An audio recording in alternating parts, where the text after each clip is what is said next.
morning. Okay, we're going to do a quick little walkthrough. It's warmed up quite a bit since last time we talked, except last night. The last 2 nights was down to 0. And I had to cover up everything because everything's in full blossom, of course.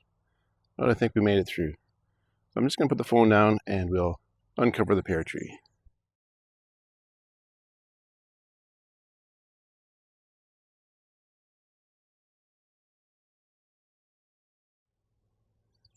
Okay, here we can see things are looking a lot different.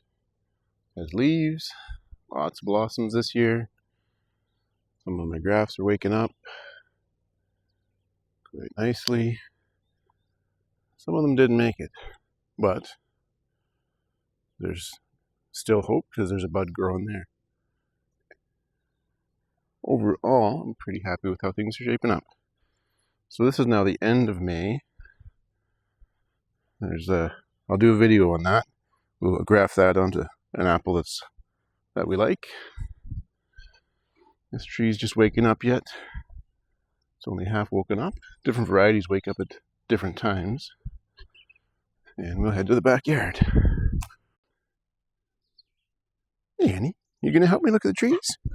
Oh yeah, let's go. This is Annie, in case you haven't met.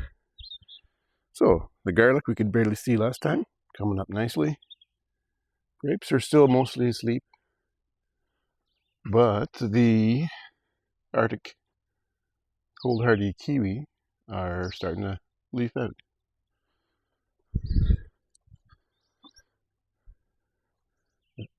The sorrel's coming up nice. I've had a feed from that.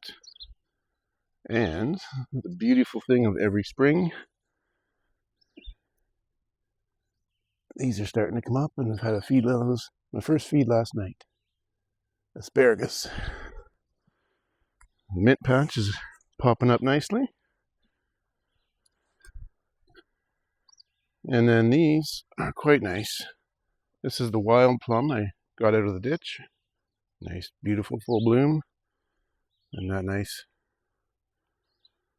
And we did that one so we could pollinate this one here, which is also beautifully covered.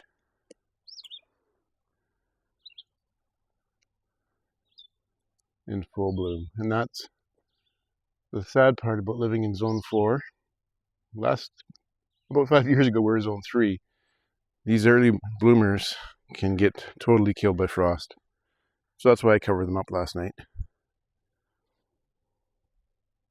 And then here for the first time, down here we'll go to this. These are the black currant berry flowers that don't really look like flowers. But that'll be covered in black currants. No, that's the red currant. And the apple tree's waking up. All my different grafts on it. And this is Nanking cherry. What a pretty little flower on that. So these have little cherries all the way up right on the stem. And I'm looking forward to tasting those for the first time. And Annie's always a big help.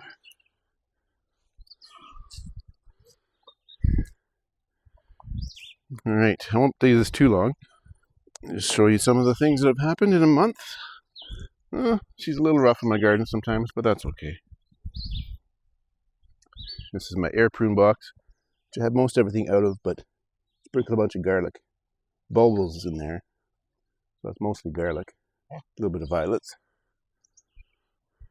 Oh, and I'll show you this. This is what I got ready for spring plant sales. So, just making a little extra side money off of what's my backyard anyways. So I have a video on hardwood cuttings, and you can I'll link that in the description, and you can see how that works. Some of these were hardwood cuttings, some of these were stool layered, but you can always make more of what you have and sell it or share it with friends. And these are my apple rootstocks for this year. And here's a little better picture of the kiwi waking up, the hardy kiwi. In the middle of my raised bed here, I have some seedling pear rootstock. So I started them from seed. These have been growing about a year. And I put them in the middle of this because the grapes shaded out and they'll grow nice and tall and straight. It was the theory. There's another one there.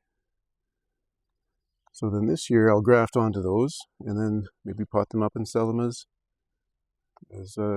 named variety pear trees. You know, always something you can do. And one lone pretty daffodil. Well, we'll catch you next time. Remember to like and subscribe if you like this kind of thing, and we'll share another video later on.